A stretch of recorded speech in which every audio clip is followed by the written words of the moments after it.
Next, we're going to touch on shooting. At this point, as a lacrosse player, you don't need to worry too much about shooting. Of all the basics that we're going over right now, shooting is probably the least important skill for you. So we're just going to touch on it briefly, so if you do get an opportunity in practice or in a game to take a shot, you'll be ready to do so. As you move through the level of progression, you're going to focus a lot more intensely on shooting and learn about different types of shots, including a time and space shot, a shot on the run, and finishing in close to the goal. But for right now, we're just going to go over basic shooting mechanics. Our basic shooting mechanics are almost the same as what we learned when we went over throwing mechanics, only they're a little exaggerated now that we're shooting.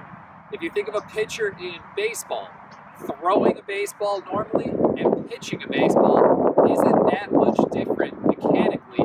There's just a little more power, a little more rotation put into a pitch, and the same thing goes for a lacrosse shot. We set up very similar to a pass, only we're sliding our top hand down a bit further. That's going to give us a little more leverage on the stick, a little more power. We're reaching back a bit further than we do with the pass. When we're passing, we want our hands right by our ear.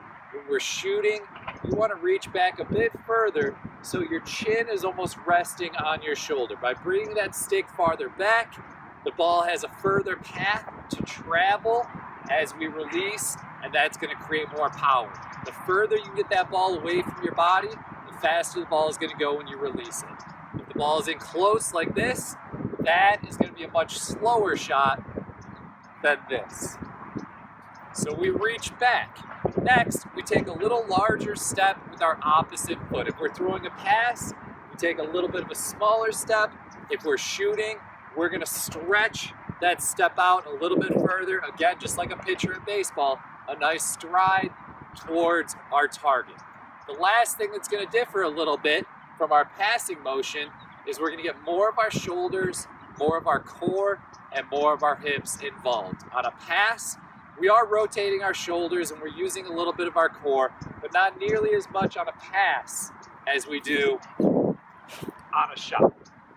So you can simply repeat your shooting motion over and over until it becomes comfortable, until it becomes something that you're used to. And as we go on in the level up program, you're going to be using that form more and more.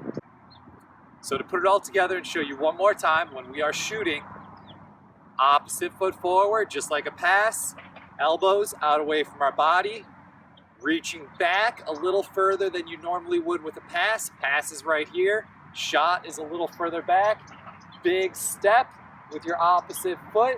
Then we go just like our passing motion, only a harder rotation with your shoulders and a harder rotation with your hips.